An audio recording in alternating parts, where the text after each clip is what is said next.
Has publicly admitted to struggling with addiction and homelessness in the past. In a 2016 interview with AOL, Nick said that he didn't bond a lot with his father when he was growing up. We're staying on top of this story. Rob Reiner, 78 years old. That's the latest from the newsroom. Bianca, we'll send things now back upstairs to you. All right, Antoine, thanks for staying on top of that one for us.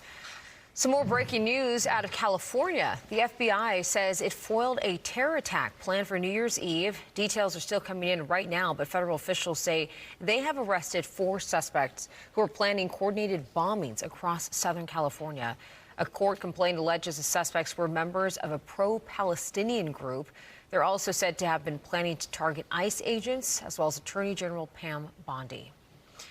And developing news out of Australia, a makeshift memorial has been set up in Sydney following a mass shooting during a Hanukkah celebration at Bondi Beach on Sunday. At least 15 people have been killed, 42 others injured. Officials are calling this attack terrorism. The suspects are identified as 50-year-old Sajid Akram, who was killed, and his 24-year-old son, Naveed Akram, who was shot and is in the hospital. The bystander wrestled the gun away from one of the assailants as well. Meanwhile, the news of the deadly attack in Australia leading to stepped-up security at Hanukkah events and near synagogues right here in the city. Fox 5's Stephanie Bertini joins us now with more on all of this. Stephanie, what's the very latest? Hey, Bianca, good afternoon. The NYPD and city officials promising people that they will be safe while celebrating Hanukkah. Now, while the NYPD says there's no specific or credible threat here in the city when it comes to Hanukkah celebrations, you can expect officers to be out in full force when it comes to gatherings and any celebrations related to the Jewish holiday here in the city. Now, of course, this is following what happened in Australia while people were celebrating Hanukkah on a beach. You know, a lot of people very concerned now when it comes to security. I'm here at Temple Emmanuel on the Upper East Side. Rabbi Joshua Davidson, thank you so much for your time this afternoon. Of course. So a lot of people are worried about security when it comes to gathering. What is your position on this? I mean, of course, this is supposed to be such a Jewish celebration, such a happy time on the Jewish calendar. What are you thinking right now? Well, obviously, we're horrified at what happened in Sydney, horrified, though sadly not surprised, given the rise in anti-Semitism globally. Hanukkah is a holiday where we light the Hanukkah candles and place them in the window as a public display of our pride in our Jewish identity, and we're committed to continuing to do that. We're very grateful, of course, that the New York City Police Department is watching out for us, as they always do. You know, we've heard a lot of gratitude for that sentiment, but also the sentiment that, you know, we will celebrate and embrace our pride as we do every year around this time. For you as a faith leader, what is a challenge when it comes to making people feel safe? I think that it's natural for people to be afraid right now, and I know many are. But we need to remind them that we are a people who have lived through hatred before. People have attempted to destroy us, but we have continued to thrive and to continue to celebrate the beauty and joy of Jewish life, and that will always be the best way to defeat those who would seek to do us harm. Rabbi, I do see the sadness in your eyes, I gotta be honest, and I know it's hard to balance embracing the light at a time like this. What's your reaction to what happened in Australia? It's horrifying, and what makes it even more tragic is that it wasn't surprising, because such events have been happening around the world for too long now. Hanukkah is about kindling light. This is a season where the days are cold and the nights are dark. We in the religious community, not just Jews, Christians too, people of all faith, have the opportunity to kindle light, to burn back a little bit of that darkness and give hope to the rest of the world. Thank you, Rabbi. We're live here at Temple Emmanuel on the Upper East Side. Back to you, Bianca. All right, Stephanie, thank you so much, and thank you to the rabbi as well. Well, developing news out of Rhode Island, authorities say they will release person of interest detained in the Brown University shooting. Officials say law enforcement authorities determined there was no basis to keep that individual in custody. The release represents a dramatic setback in the investigation into the killings that set off hours of chaos on the Ivy League campus. and unravels progress authorities thought they had made earlier in the day when they detained a man at a Rhode Island hotel in connection with that attack. Now, there is no current suspect in the deadly shooting. On Saturday, a shooter killed 2 and wounded 9 on the Brown University campus. Meanwhile, an early morning fire breaks out in the Bronx. Next at noon, what the FDNY is saying about the blaze so far. And later, with Christmas just 10 days away, TSA officials are laying out what you need to know to fly safe and stress-free this holiday season.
Officials investigating a fire that erupted this morning in the University Heights section of the Bronx.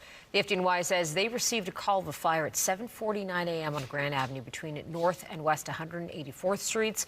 Officials say flames broke out on the second and third floors, reaching the top floor.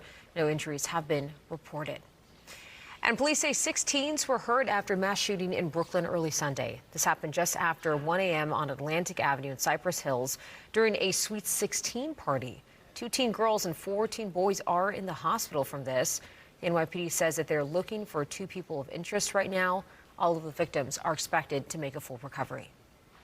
And a man who attacked a subway train operator who woke him up was sentenced just moments ago. Jonathan Davalos was sentenced to 15 years behind bars after pleading guilty to an attempted murder charge back in August. His sentencing was postponed twice, most recently because he refused to enter the courtroom back in October of 2024. Davalos stabbed MTA train operator Myron Pollock 11 times inside of the Crown Heights Utica Avenue station. Pollock was expected to be in court today for the sentencing as well. And coming up, it is a growing crisis in the city. Too many children not getting enough to eat. Next at noon, we are taking a look at what is being done to help the 1.5 million kids, city kids rather, regularly going hungry.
Well, the final approval for 3 New York City casino sites could take place today. The New York State Gaming Commission is expected to vote on the consideration of gaming facilities licensing. Earlier this month, the State Gaming Board approved casino bids for Bally's in the Bronx and Hard Rock Metropolitan Park and Resorts World, which are both in Queens. Meanwhile, we're hearing a lot about feeding the hungry around the holidays, but it's a problem that needs some addressing year-round. Fox 5's Lisa Evers joins us now with more on how the hunger crisis is affecting the most vulnerable among us children. Lisa, thanks so much for exposing this. Well, Bianca, thank you so much. And it is. And they can have lifelong consequences, too, especially their growth and development.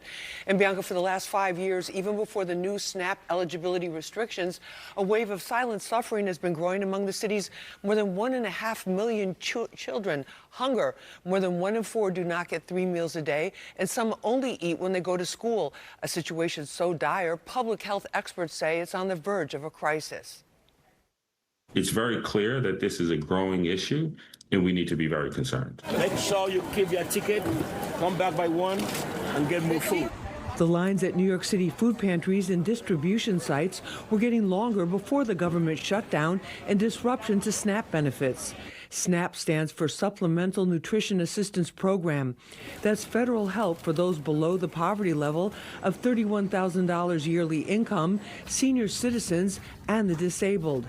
Dr. Torian Easterling is a family medicine physician and public health leader who served as first deputy commissioner of the New York City Health Department during the COVID crisis. Right now in New York City, approximately 1.8 million people receive SNAP benefits. And just to give you some historical numbers, in 2019, we had the lowest enrollment in New York City of all time. Since the pandemic, the number of people needing food assistance has been steadily rising.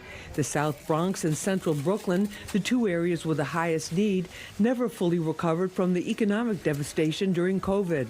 The major nonprofit organization City Harvest says over the past year, monthly visits to their food pantries by families with children have increased by 89% compared to 2019. If you're experiencing food insecurity, which can then, obviously be impacted by poor nutrition, which then leads into malnutrition, you can see stunted growth development in children. It's not just physical, but also in the brain development as well. The hunger pains are the greatest in the Bronx, according to the New York State Health Department.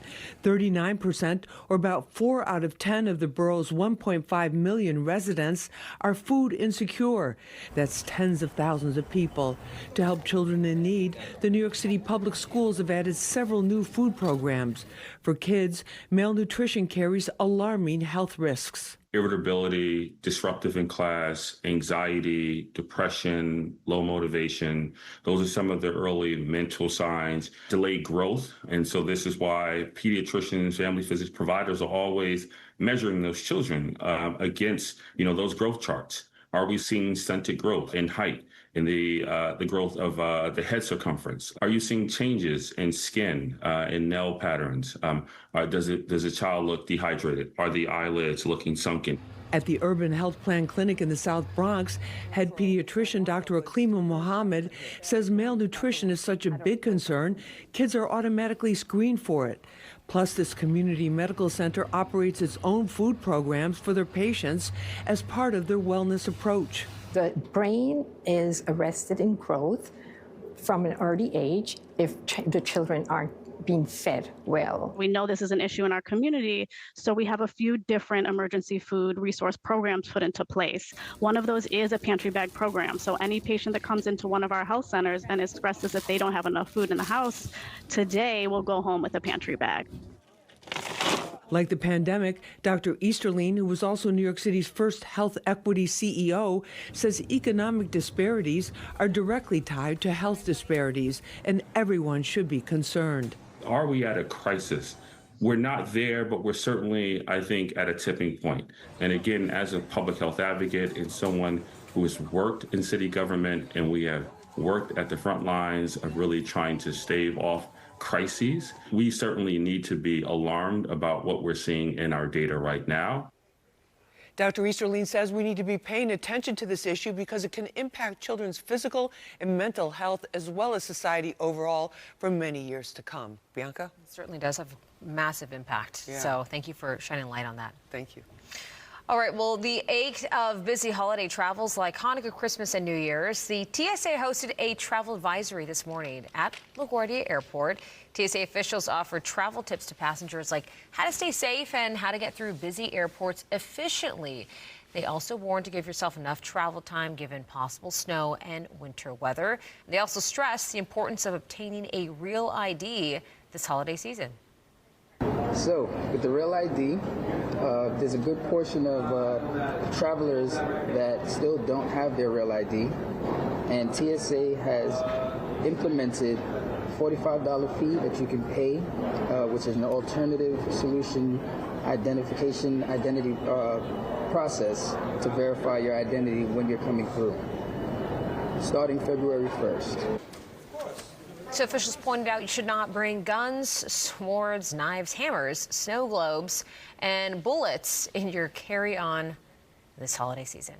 All right, let's turn now to weather to see what's in store for us this afternoon. We're taking a live look outside there. The sun is shining, but you're going to need all the layers you can get. Let's turn things over to Liv Johnson at the Weather Center for the full forecast. Liv, when you walk outside, it feels a completely different way than it looks in the live shot there. Yes, it looks beautiful. We do have sunshine on our side today, but man, it is really cold out there. We're only going to get to a high of 29 degrees in New York City. Most of us stay in the mid to upper 20s. We're expecting 29 out on Long Island as well, 28 for Hartford, 29 for Poughkeepsie. Monticello, our usual outlier, just has a high of 22 today. But as I touched on in the beginning of the show, it's never going to feel like what it actually is outside. So by dinner time tonight, it's going to feel like 16. You're going to feel single digits in Monticello. You can see Scranton, Pennsylvania is the same way. So that's where we're going to wake up tomorrow as well. Things do get a little better as the week goes on, but tomorrow's still going to be pretty bitter cold. We do expect to at least get into the 30s temperature-wise, but again, going to feel like low 20s and teens. So part of that is because of the strong winds that we're dealing with, 15 to 25 miles per hour throughout the tri-state consistently. A bit more breezy here in New York City and out on Long Island. Meanwhile, it's a bit more calm for places up in the Hudson Valley like Poughkeepsie and Monticello. We're gusting closer to 30, 35 miles per hour. That's going to stay the same through today. Tomorrow gets a little bit better. We'll still have a bit of a wind chill factor, still be breezy at times, but we're not expecting these strong wind gusts like we've had today and we had yesterday. Now, like I said, sunshine is on our side today. That really remains the same tomorrow. We do have some increasing cloud cover as we go through this evening, but we're not expecting any precipitation until late Thursday going into Friday. But on the plus side, that's when temperatures warm up as well. So we get to 42 by Wednesday, up to 50 by Thursday, and this weekend's a little bit more mild as well. Bianca? All right, sounds good, especially the weekend is, looking completely different than it is today. All right, Liv, thanks. Meanwhile, this next at noon congestion pricing has been controversial since it was implemented, but this new report saying it's not just improving traffic flow, but air quality as well. We have all the details coming up.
fall cleans.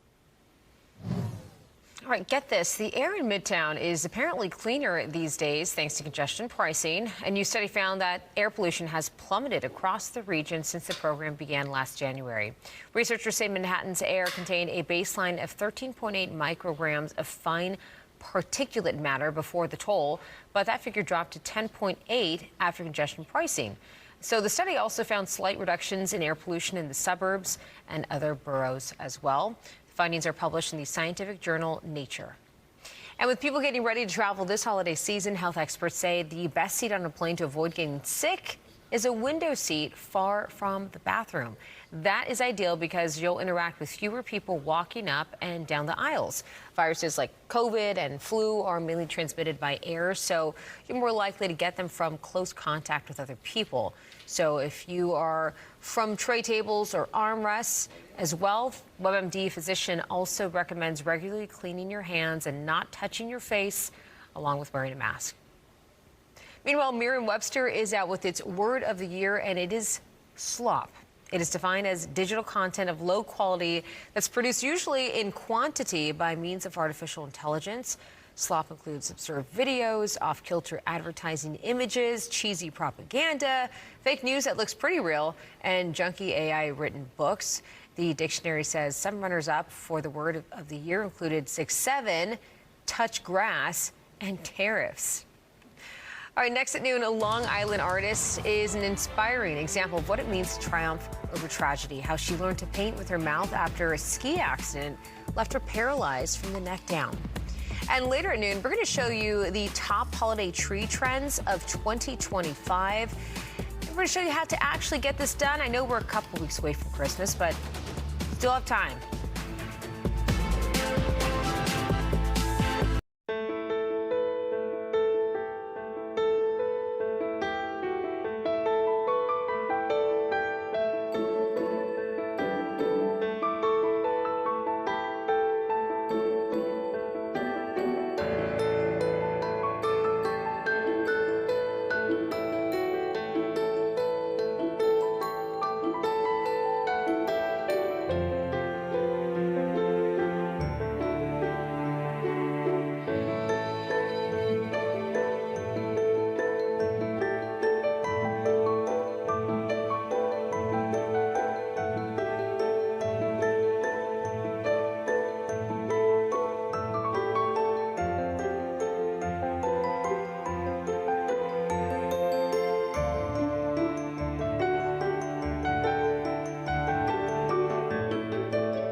It is 12:30 right now. Welcome back to the Noon. We've got a whole lot more coming up here. Starting with this, we're going to be doing some Christmas tree decorating right here in studio as an expert decorator shows us the top holiday trends this year. You still have time to make your tree look Instagram worthy, so make sure you stay tuned for that.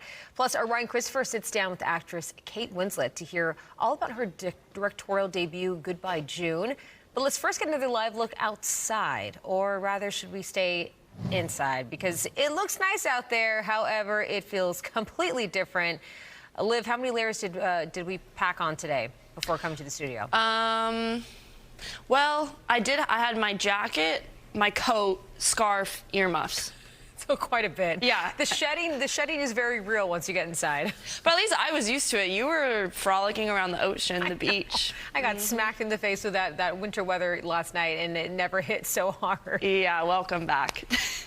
All right, so at least we have sunshine on our side today. We talked about that earlier in the show, but it is a very cold start to the week. Started yesterday. We saw a big drop in temperatures once we saw that beautiful snow move through the tri-state area. Still icy conditions. Things should get better as we warm up just a little bit and at least have some sun to help melt that ice, but still a lot of the roads were icy this morning. We will be dry for a few days, but we're expecting a warm and wet Friday. Starting Thursday night is when it looks like this next system is going to move through. So right now 26 in New York, but you know what? It's a lot warmer here than some other parts of the Midwest. Pittsburgh is 15. Columbus is just 10 degrees right now.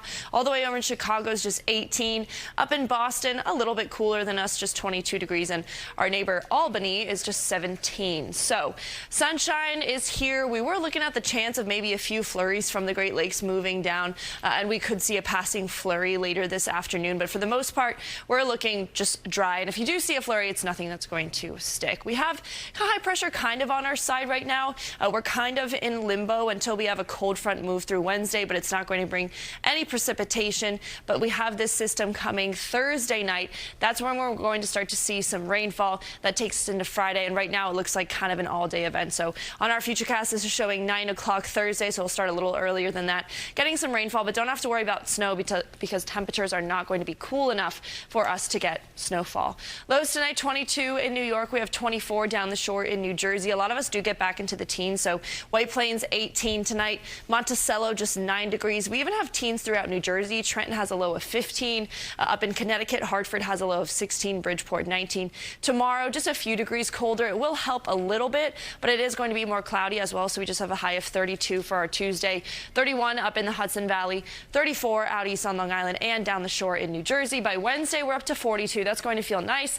We have that rain Thursday into Friday. Next Saturday, a high of 37, and Sunday 46. So today, tomorrow, and then things get a little bit better. Bianca? Okay, as long as it dips out from being in the 20s, we can handle that one. Exactly. Liv, thanks so much. Appreciate it.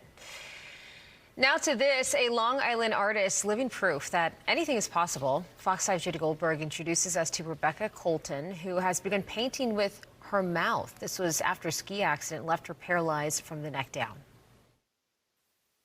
Rebecca Colton knows what it means to climb mountains. She grew up skiing them, but on March 13, 2021, one icy run changed everything. It was like one of the first runs of the day, but it was icy out, and I guess I was going fast. Rebecca broke her C1 and C2 vertebrae, the very top of her spine. It was the phone call that you never want to get. They couldn't get a pulse, and they kept trying. They're like, it's dire. I woke up in the hospital days later and told I was paralyzed from the neck down and not able to breathe on my own. But while the way Rebecca lived her life dramatically changed, her positive attitude stayed the same.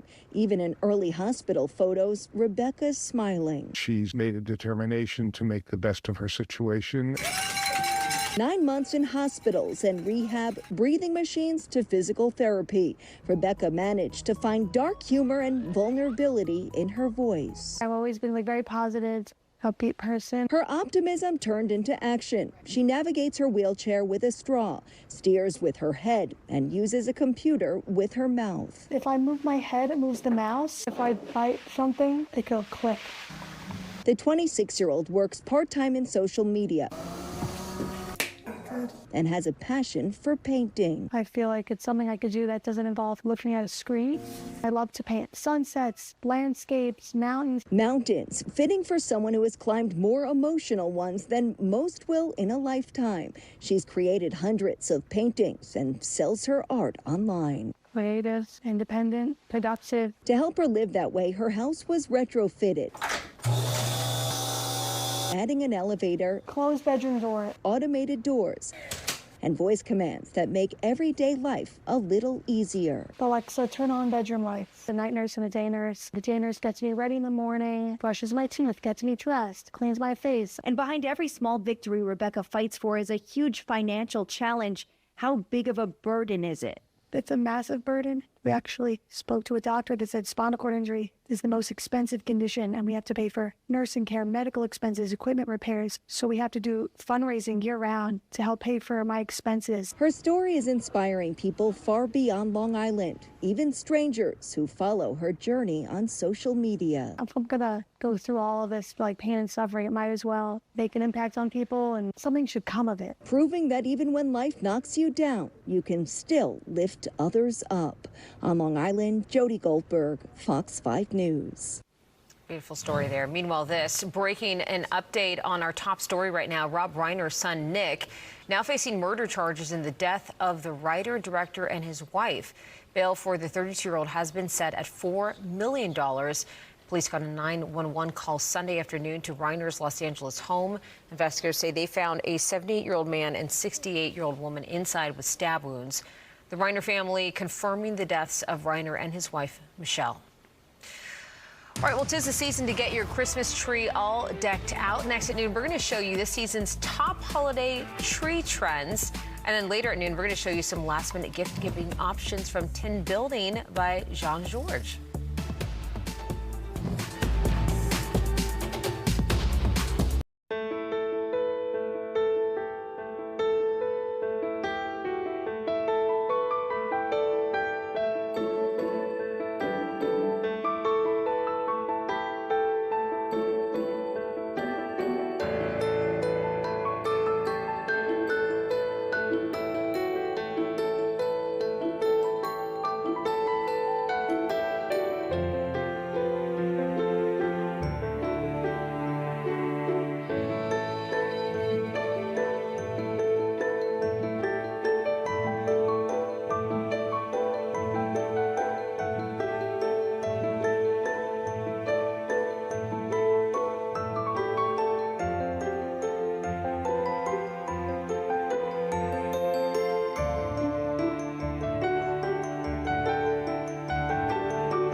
All right, can you believe Christmas is just 10 days away, and the top tree trend this year is something called Ralph Lauren Revival. Warm, cozy, heritage chic.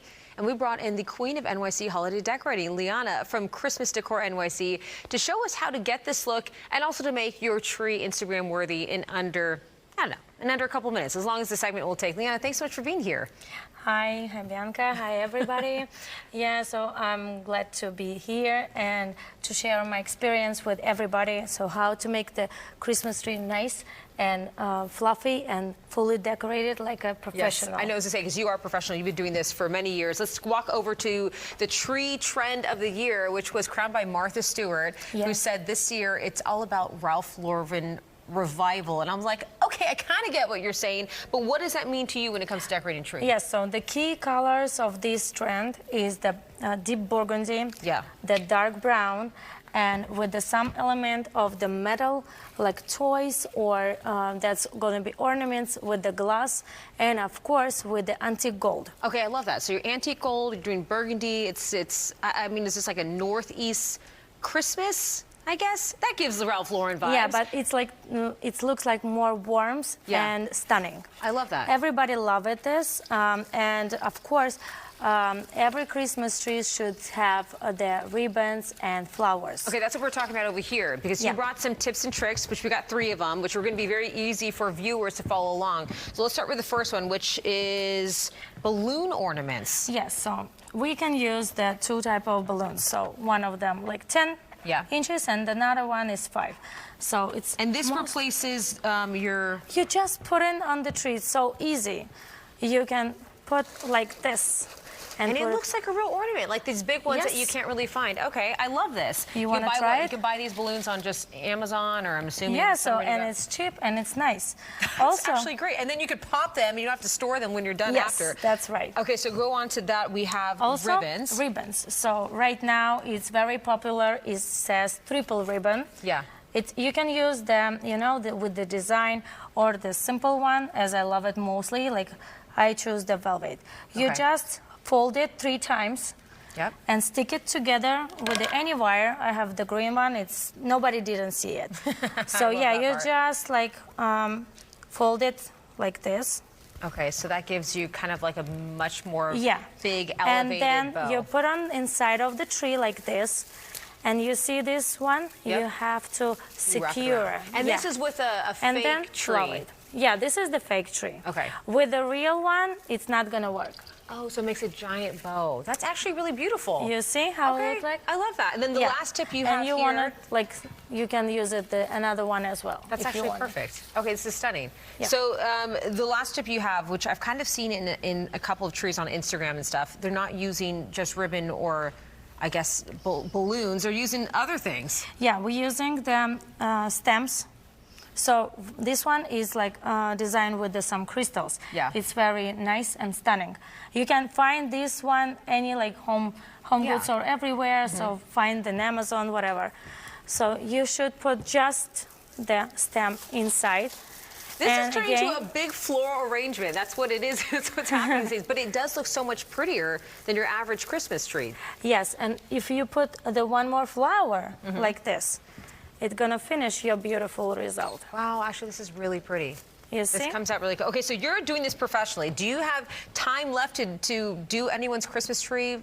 Or are you guys fully booked before Christmas? For now, we are fully booked, but yeah. I assumed. We're happy to create the Christmas tree and happiness to everybody, houses, businesses. We're providing the services not only for the big communities or whatever. Sure. It's, every people can call me and ask, Liana, can you come and make it winter wonderland in my house? I love that. Okay, where's your website? Where can people find you guys at? Yeah, so partydecornyc.com, and you can, we're providing the balloons, we provide any holiday services. That's awesome. And our team is very friendly, so call us, we're happy to assist. Maybe you gotta pay someone to do it for you next year. You don't have to do it yourself. All right, Liana, thanks so much. We got more news straight ahead. Stay with us. Thank you.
Well, Oscar winner Kate Winslet makes her directorial debut and stars in Goodbye June. She plays Julia, who comes together with her siblings to help their ailing mother at Christmas time. Our Ryan Christopher caught up with Winslet to learn about her directing her first film. Thank goodness you're here. Have you got any mascara? Make me look presentable.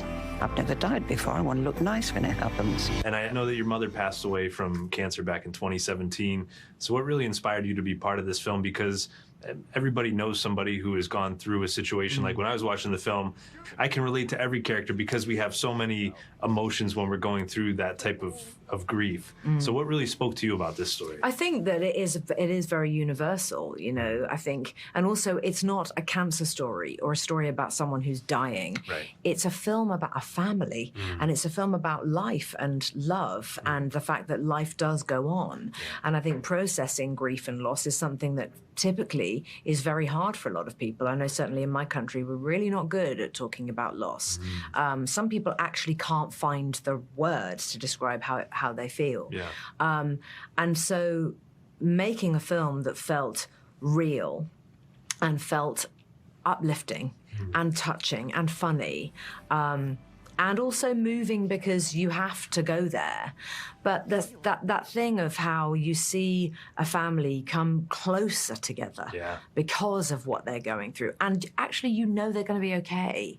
Like, that's the thing that, for me, was the most striking, actually, is that because life does go on. It does. Yeah, and we have to pull together and be okay. Yeah, and June helped us. I'll do that. June, she does all of it. Yeah. She does it all from her bed. That she does. Yeah, it's incredible. I love you all so much.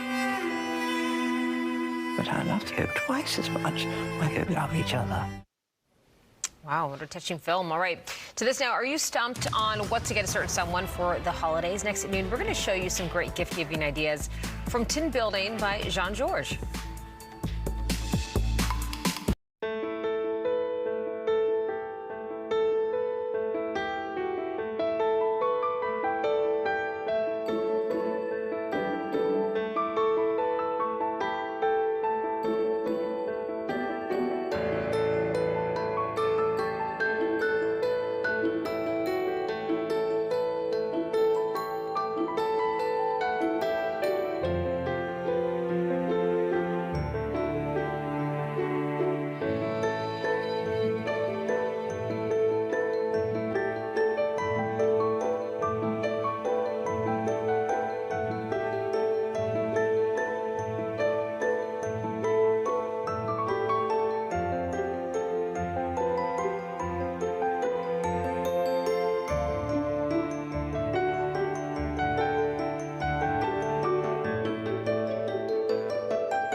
Plus.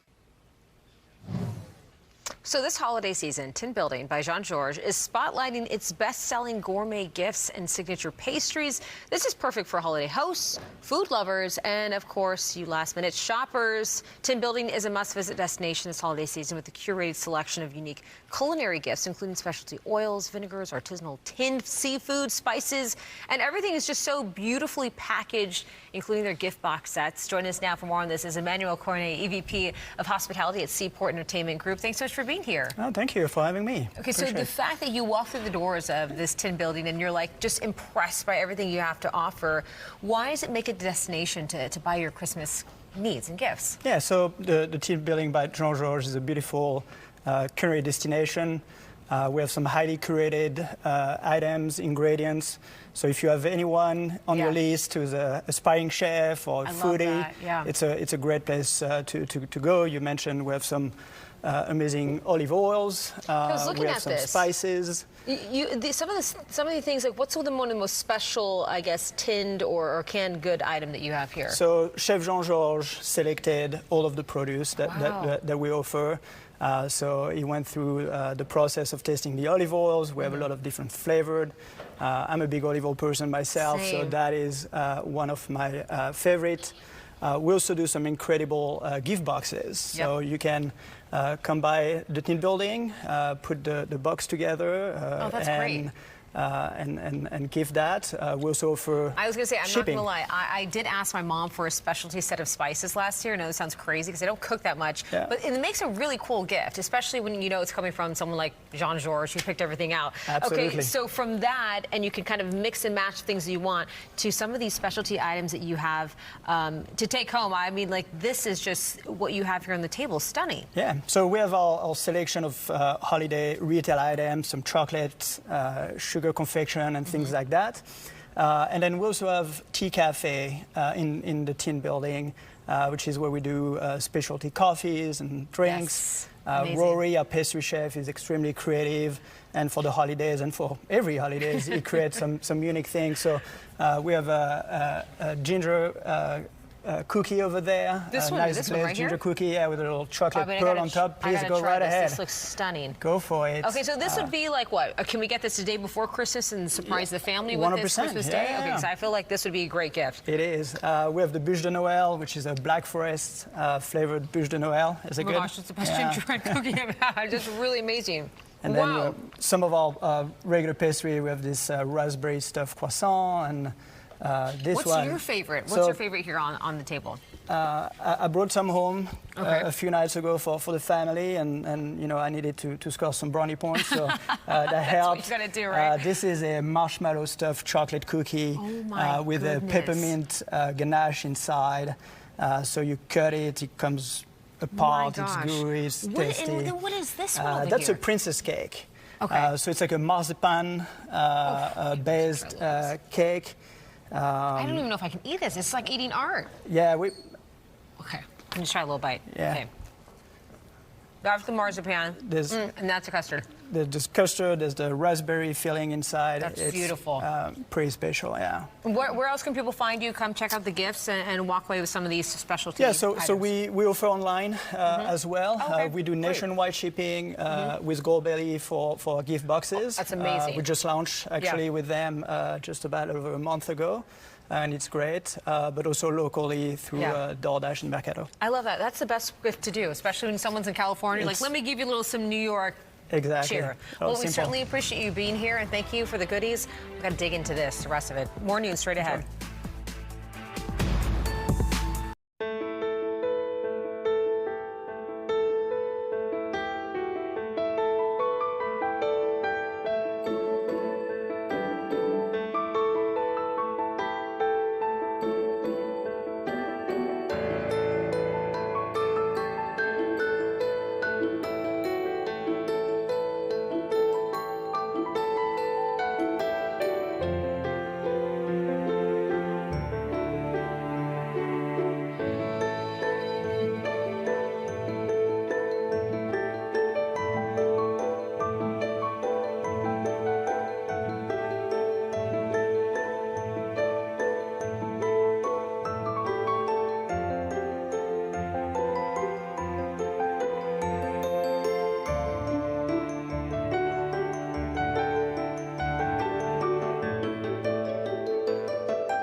All right, so it's going to be a chilly evening. I mean, it's already been a chilly day. Our low tonight is 22. A lot of us will get into the teens and feel like single digits. I know that it's sunny right now, but we will have cloud cover move in for the evening hours. But tomorrow you'll wake up to some sunshine and a little bit warmer. Tomorrow's 32 degrees. Wednesday we go up by 10 degrees, so that'll feel nice, even though, yes, it's still just a high of 42.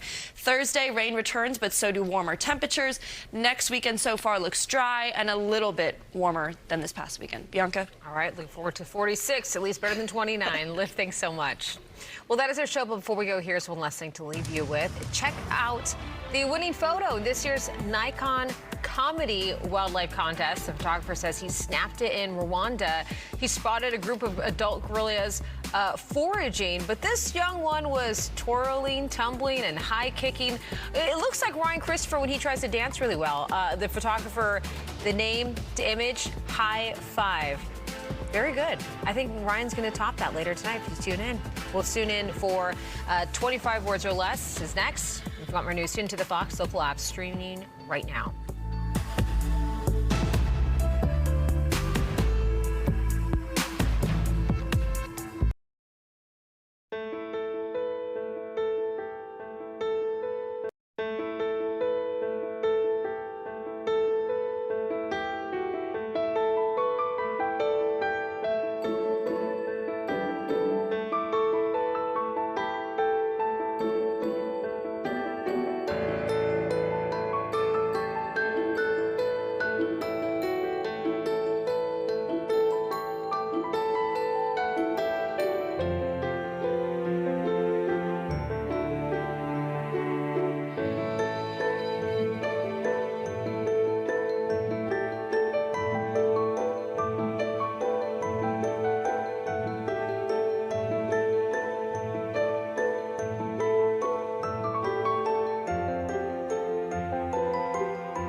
Hey everybody, welcome to this edition of Newsroom Live on this Monday, December 15th, 2025. I'm Lisa Evers. I'm a Fox 5 News reporter, talk show host of Street Soldiers, also part-time anchor here. And today I'm with you for Newsroom Live. We have a lot of things we want to talk about. I'm going to throw out the first topic right now and the first story we're talking about, which is big-time casinos coming to New York City. And if you're in an area where there's already a casino in your community, we'd love to hear what your experience has been, what your concerns are. Has it really brought more jobs as the proponents of this claim? Just leave us a comment and we'll try to get as many on the air as we can. So what you're looking at now, Dave, can we pull that up, that live picture?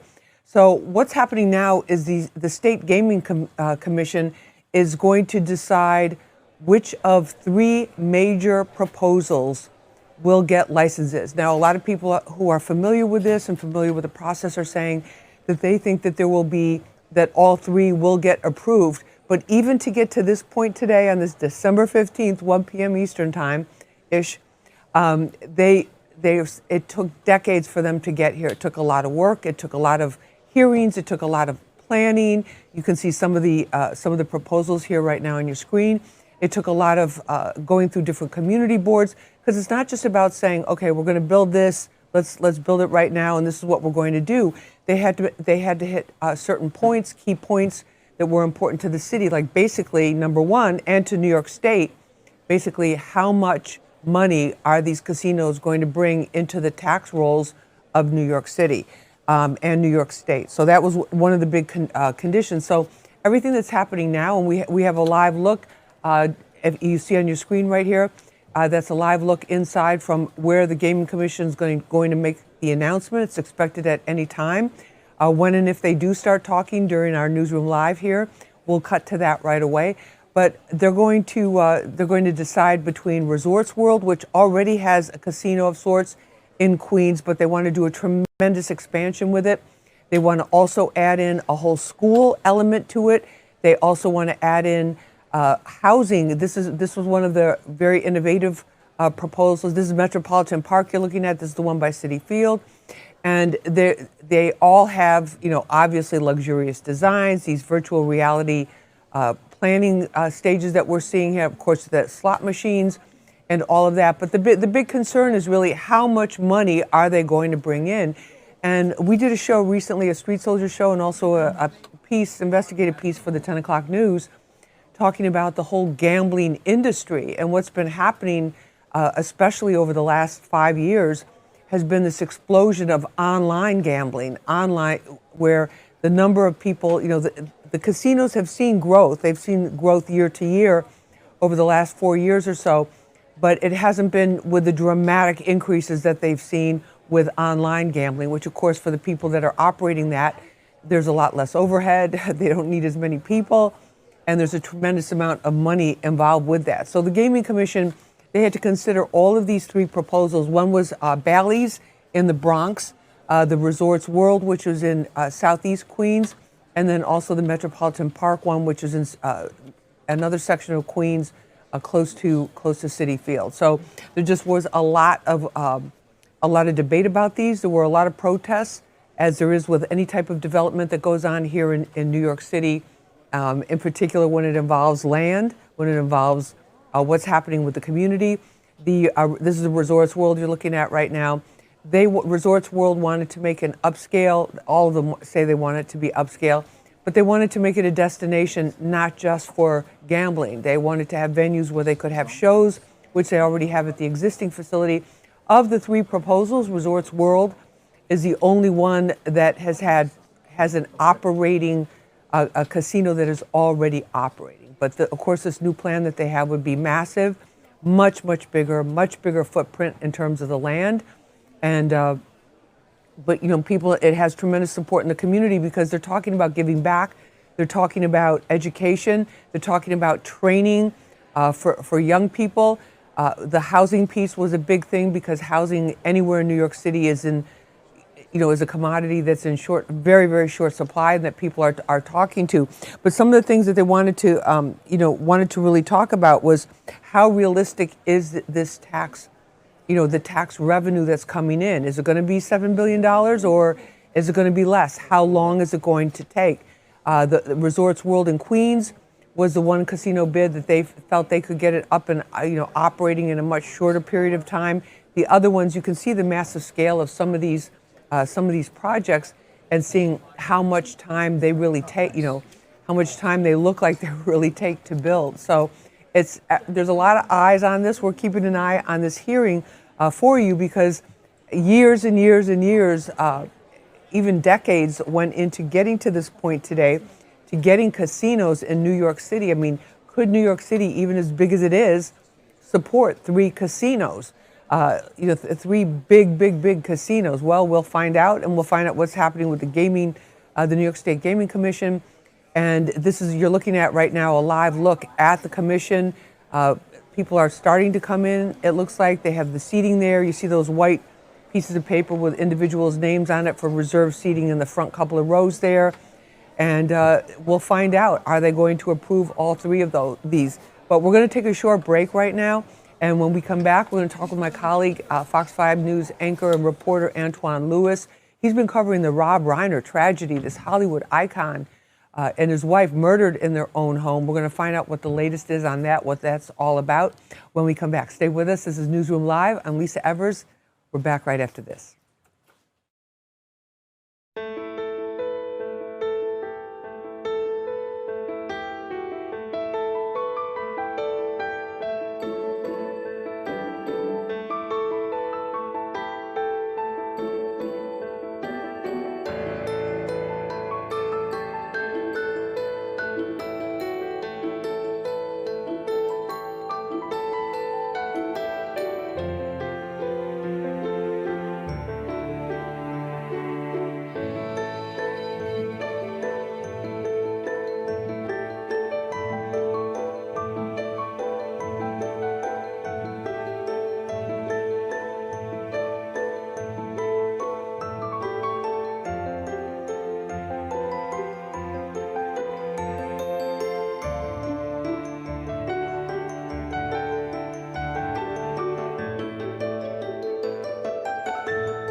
Hey everybody, welcome back to Newsroom Live. I'm Lisa Evers, Fox 5 News reporter, show host of Street Soldiers, part-time anchor, fill in everything else, and here with you with my colleague Antoine Lewis. He's a Fox 5 News anchor, reporter, and show host as well. And Antoine, thanks so much for, sorry to grab you from your desk over there. I know you got a lot of work piled up, but I wanted to have Antoine on because he did a story for our new news, which you can also see here on the Fox Local app, about Rob Reiner, and we heard about that, many of us woke up this morning to this horrible, horrible news that this Hollywood icon and such an accomplished creative person in the film industry and television industry had been murdered along with his wife. But what can you tell us about just overall the whole situation, Antoine? Well, I can let you know that about an hour or so ago, police identified a suspect in this case, and this pretty much went how we thought this was going to go. The LAPD confirming that they have arrested the actor and director's 32-year-old son, Nick, whom you see right there. Thanks, Dave Alter.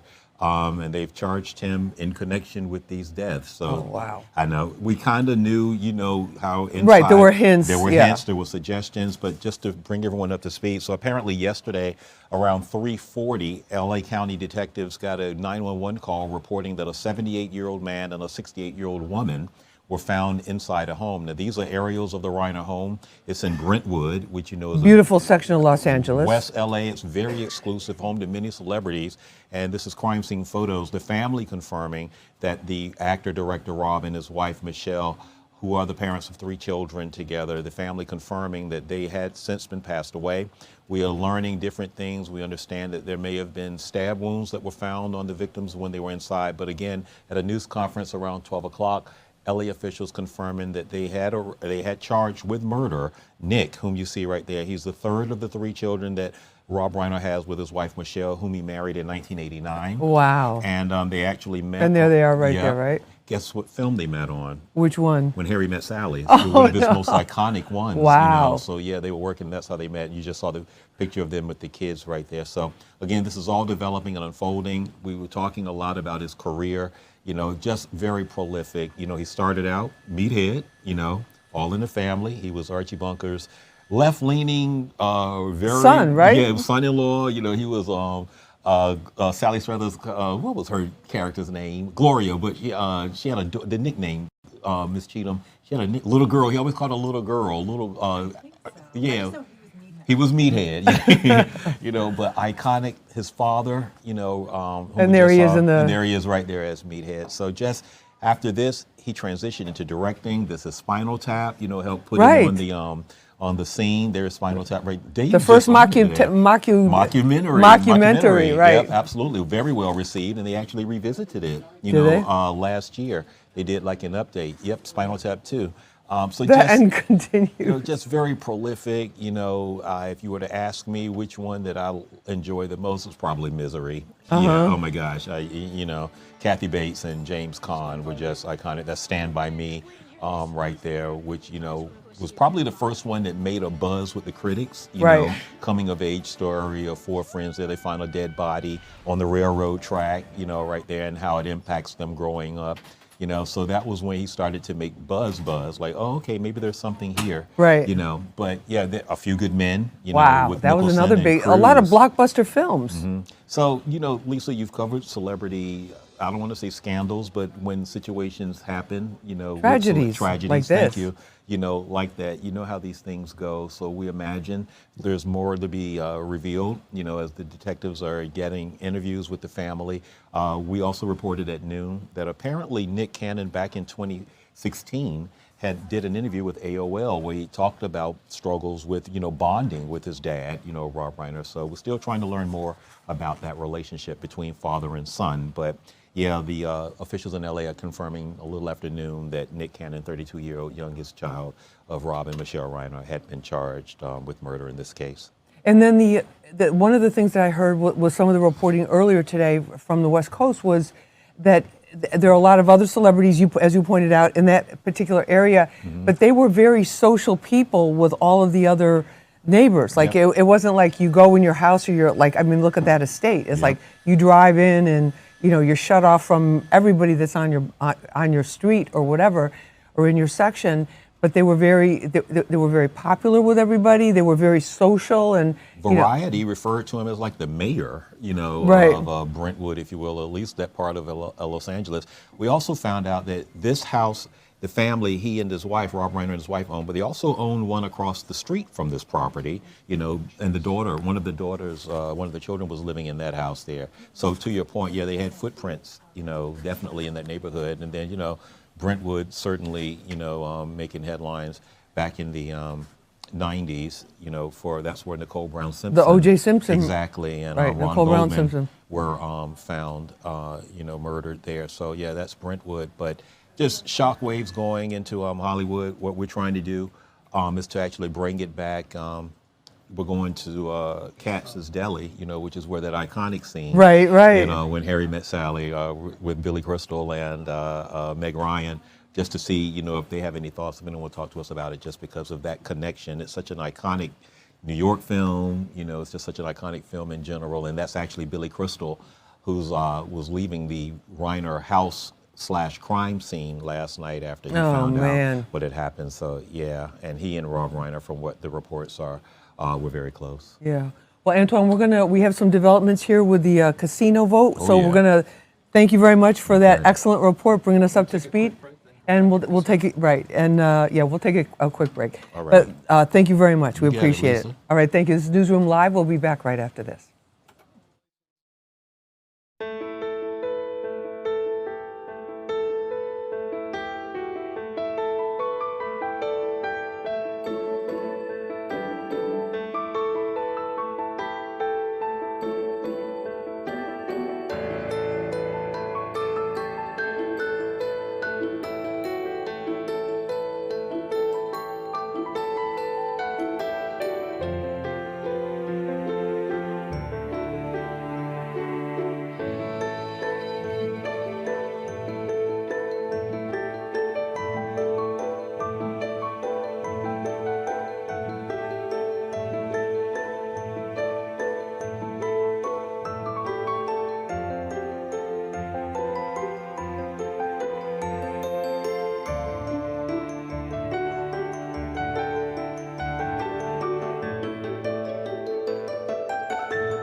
Hi, everybody. Welcome back to Newsroom Live. I'm Lisa Evers, Fox 5 News reporter, talk show host of Street Soldiers, and part-time fill-in anchor here. And what we're talking about right now is the casino, this big casino vote, New York State Gaming Commission, decades for these entrants to get to this point. There's 3 of them, and we have a live camera inside the vote right now. Let's take a listen. Commercial casino licensing consideration, and that memo has been reviewed by us in regard to our powers as we have them today. Mr. Williams, will you call the first application? Yes, sir. Bally's Corporation doing business. And that memo has been reviewed by us and in regard to our powers as we have them today. Mr. Williams, will you call the first application? Yes, sir. Bally's Corporation doing business as Bally's Bronx. Each commissioner has been provided with a copy of Bally's response to the Gaming Facility Location Board's request for applications to develop and operate a gaming facility in New York State. All application amendments, supplemental filings, and continuing duty to update materials. a summary of the New York State Police investigative report regarding the applicant, its affiliated companies, and principal management personnel, a memorandum identifying the statutory minimum licensing threshold requirements, a license form with conditions specific to the applicant and their proposal, and an involved agency's State Environmental Quality Review Act statement of findings for gaming facility license applicant, Bally's Bronx. Understanding is that the state police background materials have disclosed no items, singular or cumulative, that would inhibit positive consideration of a facility license. It is my further understanding that previous commercial casino license considerations had the commission consider the facility license, while the consideration of qualifiers and key management personnel is to be done by the staff. Before we go ahead, I'd like to indicate that the members of this commission have carefully reviewed the materials provided by us, by our staff and the Gaming Facilities Location Board. While no information was received that was disqualifying, the application, findings of the Gaming Facilities Location Board, and our own internal review have convinced us that it is prudent to condition a granting of a license on the establishment of an outside independent monitor that will ensure, in the opening term of the license, that the operations of the facilities will not deviate from those standards required by law, and that the considerable financial obligations required by the state of New York will be in compliance. Additionally, the commissioners have noted that during the pendency of the application, and especially during the Community Advisory Board phase, substantial undertakings were made by the applicants for community benefits in the future. It is therefore also prudent that the appointed monitor have the responsibility to monitor that those conditions and those undertakings to the community are fulfilled. We have forwarded to our general counsel our expectations for a monitoring agreement. We believe that by insisting on this agreement, we will assure that the applicants will strictly comply with the federal, state, and city laws and regulations, will conduct their business prudently, and will deliver on the substantial promises they have made to their respective communities and to the state of New York. With that, may I have a motion to find Bally's Corporation doing business as Bally's Bronx suitable for gaming facility licensing per standards outlined with Section 13, 17, and 18 of the New York State Racing and Parimutuel Wagering Law, incorporated by Section 321G and 321H. May I have a motion? Mr. Chairman, the motion is predicated on successful implementation of this agreement. The final motion, the last motion will be that motion. So moved. Second? Second. All in favor? Aye. Aye. Opposed? May I find a motion to find the application as amended by submitted Bally's Corporation doing business as Bally's Bronx as meeting the minimum license requirements threshold as set forth in 1316 of the New York State Parimutuel Wagering Breeding Law, incorporated by Section 1321F. Motion? So moved. Second? Second. All in favor? Aye. Okay. May I have an additional motion to adopt the lead agency's finding statement certifying that the requirements of 6 New York City RR Part 617, have been met and consistent with social, economic, and other essential consideration. Among the reasonable alternatives available, the action is one that avoids or minimizes adverse environmental impacts to the maximum extent practical. May I have a motion to that effect? Motion. Second? Second. All in favor? Aye. Opposed? The motion carried. Mr. Crowdy, now. May I have a motion to grant a gaming facility license to Bally's Corporation doing business as Bally's Bronx pursuant to Section 1321A of the New York State Racing, Parimutuel Wagering, and Breeding Law upon the condition that it execute a monitoring agreement with an independent third party acceptable to the commission for a duration of not less than 5 years from the date of the license. May I have a motion by Commissioner Crotty? Second? Second. Commissioner Michele. Discussion on the motion. All in favor? Aye. Mr. Williams. The second application for consideration is Queens Future, LLC, doing business as Hard Rock at Metropolitan Park. Each commissioner has been provided with a copy of Queens Future's response to the Gaming Facility Location Board's request for applications to develop and operate a gaming facility in New York State. All application materials, supplemental filings, and continuing duty to update materials. A summary of the New York State Police investigative report regarding the applicant, its affiliated companies, and principal management personnel. A memorandum identifying the statutory minimum license threshold requirements, and an involved agency State Environmental Quality Review Act statement of findings for gaming facility license of Queens Future.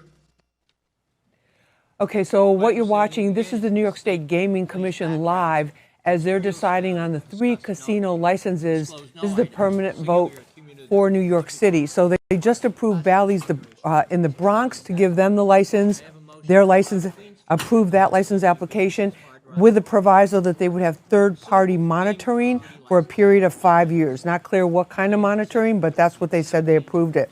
Now they are considering the various motions to approve or disapprove the license for the Queens Hard Rock at Metropolitan Park in Queens. So let's take a listen in as they discuss that. All in favor? Aye. Opposed? The motion carries. May I have a motion to find the application as amended by submitted Queens Future LLC doing business as Hard Rock Metropolitan Park as meeting the minimum licensing thresholds set forth in Section 1316 of the New York State Racing Parimutuel Wagering and Breeding Law, incorporated by Section 1321F. A motion? So moved. Commissioner Hamer. Second. Second. Commissioner Crotty. Discussion on the motion. All in favor? Aye. Motion carries. May I have a motion to adopt the lead agency's findings pursuant, certifying that the requirements of 6 and New York City RR Part 16 have been met and is consistent with the social, economic, and other essential considerations from among the reasonable alternatives available. The action is one that avoids or minimizes adverse environmental impacts to the maximum extent possible. May I have a motion? So moved. Commissioner Short. Second. Second. Second, Commissioner Machete. All those in favor? Aye. Motion carries. Now, may I have a motion to grant a gaming facilities license to Queens Future LLC, doing business as Hard Rock Metropolitan Park, pursuant to Section 1321A of the New York State Racing Parimutuel Wagering and Breeding Law,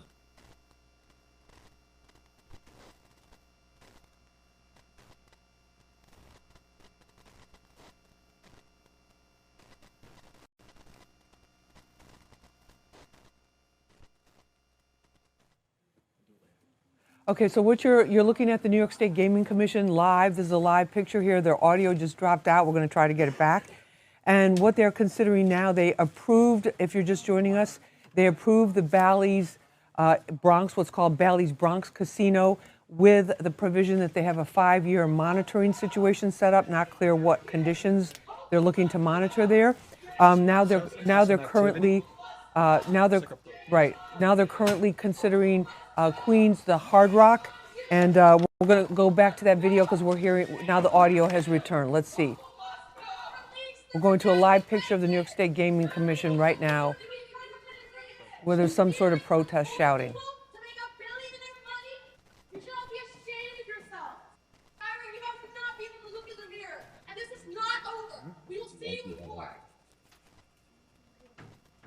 Mr. Chairman. Mr. Williams. The last application for consideration is Genting New York LLC, doing business as Resorts World New York City. Each commissioner has been provided with a copy of Resorts World's response to Gaming Facility Location Board's request for applications to develop and operate a gaming facility in New York State. All application amendments, supplemental filings, and continuing duty to update materials. A summary of the New York State Police investigative report regarding the applicant, its affiliated companies, and principal management personnel.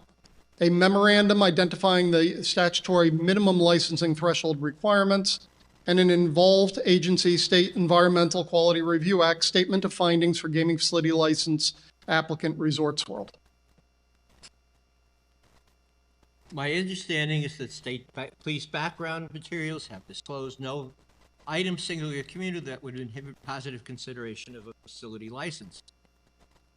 May I have a motion to find Genting New York LLC doing business as Resorts World, New York City, suitable for gaming facilities licensing per standards contained with section 13, 17, and 18 of the New York State Racing Parimutuel Wagering.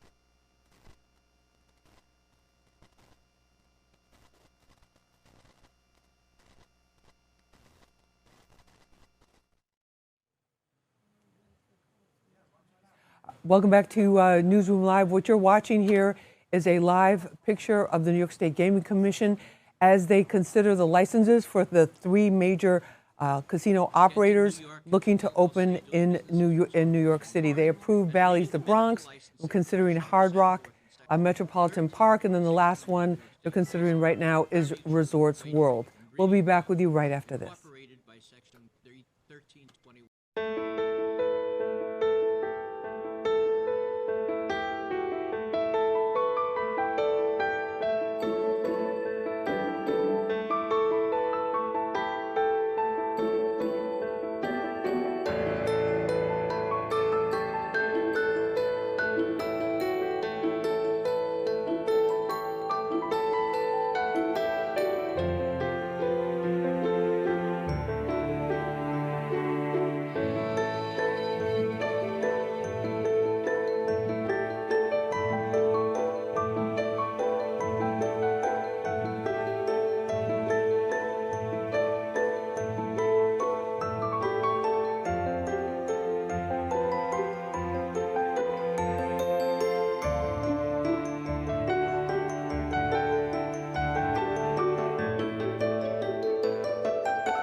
Welcome back, everybody, to this edition of Newsroom Live on this Monday, December 15th, 2025.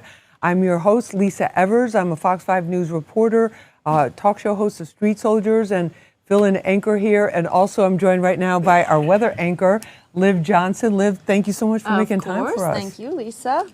A lot going on. It's so cold. Yes, a lot, but you can sum it up quite quickly. It's really cold and it's really windy. Here we go with our headlines. Yeah, very cold start to the week. Thank you. Icy conditions. So this morning was still a little rough because obviously it snowed yesterday. We got a few inches, and then it froze overnight. So streets and sidewalks were still kind of recovering. And I know we still see snow in a lot of parts of the city. But today, lots of sunshine until later this evening. Then clouds move in. Tomorrow's a bit more cloudy. But yeah, today's just really cold and windy, mainly feeling like the teens, some of us single digits. Single digit? Mm-hmm. Okay, so most importantly, when is it going to heat up? Can we even just break 30? Yes. Can we just break 30? Thanks for asking. So yeah, right now, as you can see, we're in the 20s, feeling like the teens. We will, eventually it'll loop to the 7-day, I think, too. But we'll get to 32 tomorrow. Okay. That's great. All right. Wednesday, we get back into the 40s. Thursday, a high of 50. Oh, okay. I'm going to hold you to that and one. that's going to feel great. The only Yes, good it thing will. about, Look at these numbers. I These know, are like, it's pretty These are like breezy. teenage numbers. Yeah. The only good thing, I think, sometimes when it gets this cold is that it kind of prepares us for the rest of the winter. Like, 42 is going to feel good on Wednesday. You know what I mean? Yeah. Because we're already, now we went to the deep freeze. Yeah, been into the 20s. So 40s are going to feel good. The high of 50 is going to feel great. We're dry until, you can see right there, for a brief second, Thursday night into Friday. Well, there's 9 degrees. I mean, look at this. Come on. This is our lows tonight. Yeah, it is tough. It's really tough. With wind chill, it's a lot colder too. Subtract 10 degrees. Tomorrow, this does make a little bit of a difference, right? We're only in the mid-20s today, so even getting into the low 30s tomorrow is going to feel a little better. Yeah. Yeah, sunny early, clouds roll in later, and then tomorrow's a bit more cloudy. Very cold when you wake up. It's going to be in the teens. So it's another day we're really going to have to layer up. But here we go with our 7-day. Thursday, a high of 50, rain at night. Friday rains, but it's 48. And then next weekend's also going to be more mild, 37 on Saturday, 46 on Sunday. So that will feel good. That'll be nice. At least, do holiday stuff, get ready for that. Now, I can tell, I don't, of course, listen to you, what you're predicting, but I can tell when it's too cold for me, it's when the spare water bottles I have in my car, when they freeze while we're on assignment somewhere, and when my lip gloss freezes and turns completely white. It's too cold. My days as a reporter too, I'm sure you've experienced this. You're talking and your mouth starts to go numb. Yes. And so you're like, you're still talking, but you can't feel your lips anymore. That is a different level of cold as well. Yes. 40s feel good. No, 40s are great. And 30s too. But once you get below 30, once I see your reports and your forecasts with this 15, 16, even if it's not in the city, outside, I'm like, okay, really that's cool. way too much. Yeah. So are we below are we like around kind of average for this time? No, this month we have been well below average the whole time. The average high in December is 45 degrees. Really? Right. And we've spent, I'll have to actually look at the numbers once we get even further into this month and then December wraps up. But I feel like the highs have been low to mid 30s the whole month. And like I said, the average is 45. So yeah, we've been well below average. And I don't believe it snowed this early last year. I don't think it did either. And it was a nice little dusting, a nice little coating as well. So yeah, it's been a colder December. Hopefully we're paying our dues now. Maybe it'll end a little sooner. But see, you're so positive. I love it. I try to be. It's hard sometimes. It's when you're looking at those low numbers, it's very, very hard. I can always find one thing. Like today is cold and windy, but it's sunny. Yes, we had the sun today. Thank you. Tomorrow is cold again, but it's dry. Okay, so no rain. We don't. Okay, good. So That's there's good. always a little bit of a silver lining, but yeah, today and tomorrow is still really cold. Sometimes even smaller than a little. Yeah. But we'll take it. We'll take it. I don't want to be ungrateful. We'll take it, especially when we're working outside. Yeah. But and then the winds. That really changes the whole game when you're outside. Yeah. The winds were really strong. Honestly, I feel like yesterday and last night were worse than so far today. We're still having gusts up to like 30 miles per hour. Wow. But it's still not as intense as yesterday. We don't have a wind advisory or anything like that. But yeah, it's a breezy day, which is part of the reason why if you check the weather and it says 32 outside, it's going to feel like 22. You can always pretty much guarantee that it's going to feel 10 degrees colder than it is. Oh, that's a good rule of thumb to have. Yeah. Definitely. All right, Liv, and then just go back again to remind us tomorrow here in the New York area. Tomorrow still just 32 is the high, so 20s for most of the day. It's going to be in the teens when you wake up. So it will be a similar day to today, just a little bit better. And then Wednesday we get back to the 40s. Thursday we have a high of 50, so most of that day will be in the 40s too. So there is light at the end of the tunnel. Just today, tomorrow, still really cold. And then it's just cold, not really cold. All right. Well, at least, let's look at, we do have some sun today, so that's good. And we do have, it looks nice and warmer, relatively speaking, for the weekend. weekend. So that's a good thing to look forward to, Yeah. too. All right, Liv, thank you so much. I know you thank got a you. lot of work to do up there in the Weather Center, getting ready for all the other shows. Yeah. But thank you so much Thank for you. being with us again. We appreciate it. All right, this is Newsroom Live from Fox 5 New York. We'll be back right after this.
Welcome back to this edition of Newsroom Live. I'm Lisa Evers. I'm a Fox 5 News reporter, anchor, host of the show Street Soldiers that you can watch here on the Fox Local app every Friday at 4:30 and 10:30 p.m. Eastern Time. And a lot of people are talking today, and we are here, of course, in the newsroom about the Rob Reiner family tragedy that happened in Brentwood, California. That's a very upscale section of Los Angeles. Where he was found murdered along with his wife. In this picture, you're looking at his son, Nick. And we have a video from a press conference. There he is with his wife, who he met on the film when he was making the film When Harry Met Sally. And we have a press conference from the Los Angeles Police Department, the LA officials, about the latest details that just came into our newsroom a short time ago. So, Dave, let's play that and let people know what... right from the officials. Is everybody set? Go ahead, Alan, do it. Okay. Good evening, everyone. I'm Deputy Chief Alan Hamilton. I'm the Chief of Detectives for the Los Angeles Police Department. I'm going to give a brief statement, and then we're going to address any questions that we can. I understand there are going to be questions regarding what occurred here tonight. I will not be able to provide information in a lot of areas that questions may be getting asked, but I'll do the best I can. So at approximately 3:40 this afternoon, Los Angeles police officers, along with the Los Angeles City Fire Department, responded to the 200 block of Chadbourne Avenue here in the city of Brentwood. Upon arrival, they determined that there were two deceased individuals inside of the residence. The Los Angeles Police Department is now conducting an investigation at this residence here on Chadbourne, and that investigation will continue over the coming days. We will not be releasing any information regarding who was found deceased in the residence, because that will be done by the Los Angeles County Coroner's Office. So if there are any inquiries regarding the identity of the individuals that are deceased inside of the residence, that information will come from the LA County Coroner's Office. The current death investigation that is being conducted by the Los Angeles Police Department is going to be handled by the Homicide Special Section of Robbery Homicide Division of the Los Angeles Police Department. That investigation will move forward through the night, and tomorrow morning we will probably have additional information regarding what occurred here on Chadbourne and our investigation moving forward. We will not be releasing any further information regarding the investigation that is occurring here in Brentwood tonight. Our detectives will be responding along with our Forensic Science Division and our Technical Investigation Division investigators to conduct a full crime scene investigation and determine the appropriateness of the investigation moving forward. At this time, the Los Angeles Police Department is not seeking anyone as a suspect or as a person of interest or in any other manner, and we will not be doing that until we conduct our investigation and we move forward. That's all I have right now at this early preliminary stage of this investigation. If you have questions that I can answer, I will answer them. I would just ask you, please, if we do not have the ability to answer the questions, that you remain patient over the coming hours and over the coming days. Starting tomorrow morning, we will be responding and providing additional information as it becomes publicly available. We're being told that a family... know who actually made the call that brought fire department and police officers here. Has that person known? Can you release who it was? So we understand that the person reporting was here at the location. We're not going to release any information regarding the identity of that individual at this time. Chief, why are you not looking? Chief, why are you not looking for a suspect? Hold on, one at a time. We're being told that a family member is being interviewed in connection to these deaths. Can you confirm that? And is that family member being cooperative? There are going to be many family members interviewed. I'm not going to confirm whether someone's being interviewed at this time or not. We're going to try to speak to every family member that we can to get to the facts of this investigation. Chief, why are you not looking for a suspect? I'm sorry. Chief, why are you not exactly looking for a suspect? Are you confident you know who did this? We have not identified a suspect at this time. Well, then shouldn't you be looking for one so these neighbors aren't worried about their own lives and their own safety? Yeah, so at this time, after we determine, so I need everyone to understand something. In order to comply with the legal process, before we do anything here, we have to get a search warrant because there are issues regarding standing at this residence. So as long as those legal requirements are met, we can continue the investigation. Now, when I tell you that we have not identified a suspect, it doesn't mean that we're not working the case. We will not identify a suspect until that person is identified as a suspect and we're legally seeking them if there is a crime to be reported and if that person is a suspect in that crime. Has anyone been detained for questioning? Hold on. Alan, has anyone been detained? No. Has anyone been detained yet for questioning? Are you questioning people now that could be possible suspects and or a person or persons of interest? Specifically to your first question, no one has been detained. Specifically to your second question, no one is being interviewed. What were the injuries? What were the injuries? We're being told that this is just stabbing. Yeah, so we're not going to comment on the injuries at this time. That information will be coming forward in the coming days as it's publicly releasable. If it is part of the investigation and it is not publicly releasable, we will not be releasing it. Are your detectives inside the...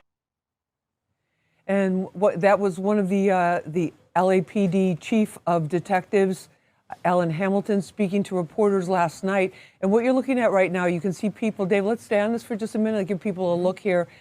People have been flocking to the Hollywood Walk of Fame here, the famous, it's a famous Hollywood Walk of Fame with many, many stars and celebrities in honor of Rob Reiner. Some laying flowers there. You can see some candles right up along at the base of the fence there.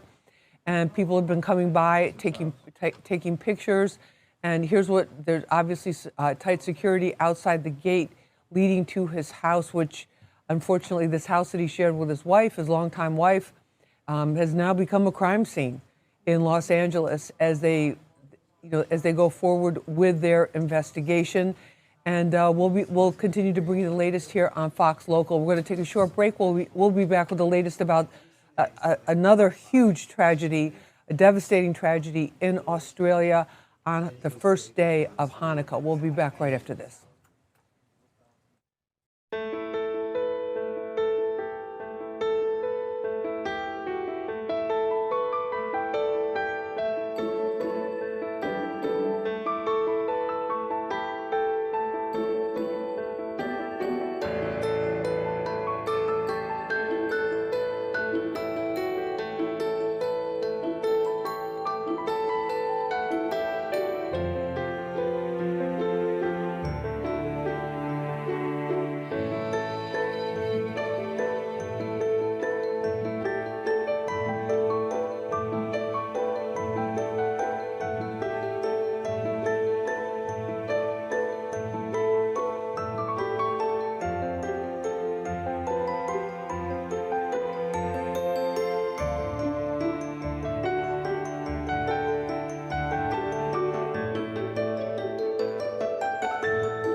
Welcome back, everybody, to Newsroom Live. I'm your host for this edition, Lisa Evers. Today is Monday, December 15th, 2025. A lot of very intense stories in the news right now, and we're following them very closely here in the Fox 5 Newsroom and bringing information to you. Now, one of the tragedies, a huge tragedy that we covered yesterday, and more information is coming out today, was this mass shooting that happened.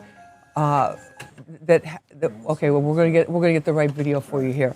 Okay, we'll get the video. I want to talk about what happened in Australia on Bondi Beach. So what we know so far, the latest. I'm just going to read this for you, so we have the accurate, up-to-date information. At least 15 people were killed after the shooting during the Hanukkah event in Australia's Bondi Beach in Sydney, according to officials, and about more than 38, at least 38. Remain, you see New South Wales here, that the ambulance corps, people with surfboards, obviously a big surfing area as well, but they were having a very special Hanukkah celebration on the first night of Hanukkah on Bondi Beach there.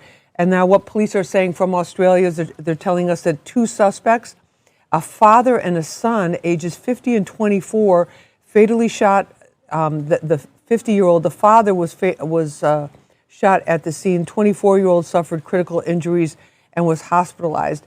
Now, officials there are saying this was definitely a terrorist attack. It was a horrific anti-Semitic attack designed to target Jewish people.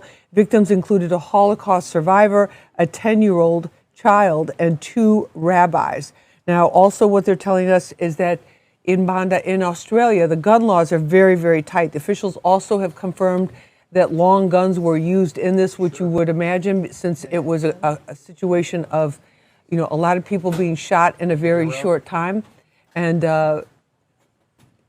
okay, this is, look at this video here. This is phone video here. There was a hero. Look at the size of that gun. He takes the gun away from the shooter, and one of the shooters, and we'll see what happens right here. Okay.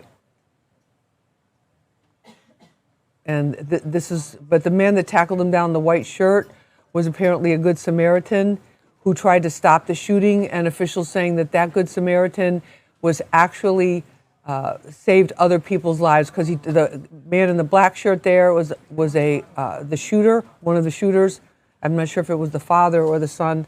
And I mean, this is a crazy, horrific thing, a father and a son doing this, setting out to do this. So our thoughts and prayers go out to the people in that particular community and to Jewish people all over the world, especially at this time. It's just horrific that at a time of religious celebration, Hanukkah is supposed to be one of the happiest and most celebratory holidays and holy days, a series of holy days in the Jewish faith, that people have to contend with this kind of loss and then worry about, we're practicing our faith and it could end up costing us our lives.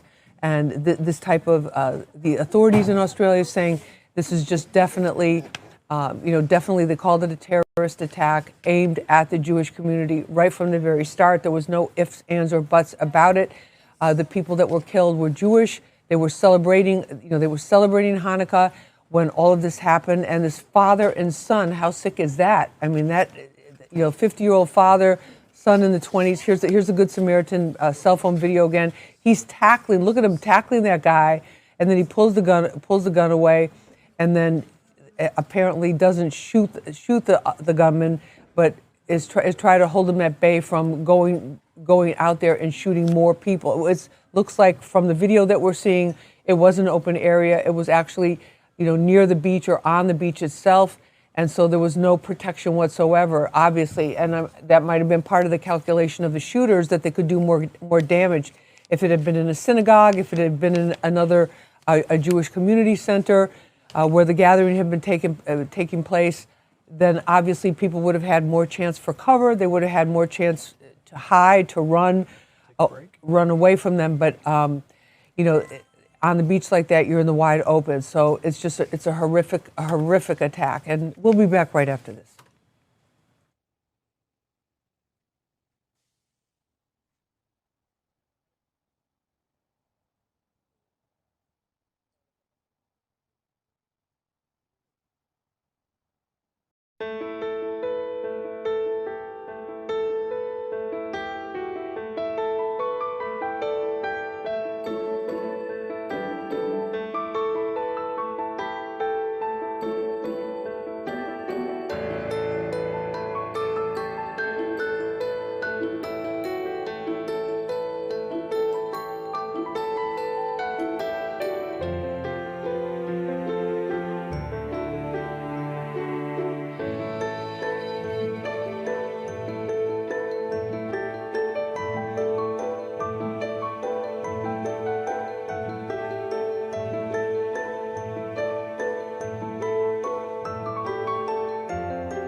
Earlier this hour, we were watching live coverage from inside the New York State Gaming Commission as they were considering final approval for 3 casino licenses in New York City.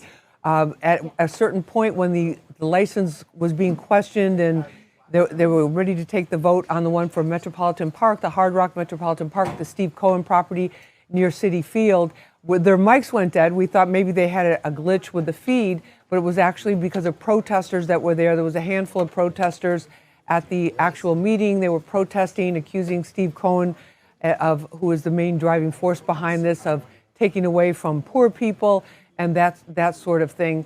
And but we have since learned from one of our reporters who was there live, from our Meredith Gorman, that all 3 of the licenses were approved. So just to recap for you, that is Bally's in the Bronx, that has been approved. The one called Citi Field, but it's actually called Metropolitan Park, Hard Rock Metropolitan Park. The Steve Cohen project has been approved, and the Resorts World project, which would be an expansion of an existing Resorts World casino in Southeast Queens, that was also approved. So this is the culmination, a very important a meeting, a very important vote, because this is the culmination of years and years and years of zoning hearings, of planning meetings, of going to all sorts of boards, and we'll see what happens next. But I want to thank you for joining me. It's going to get warmer by the end of the week if you're watching us in New York, and you have a really wonderful. Thanks for watching Fox 5 New York. We're now joining live now from Fox. On your life. He seemed to have such integrity. He seemed to know what he wanted to accomplish.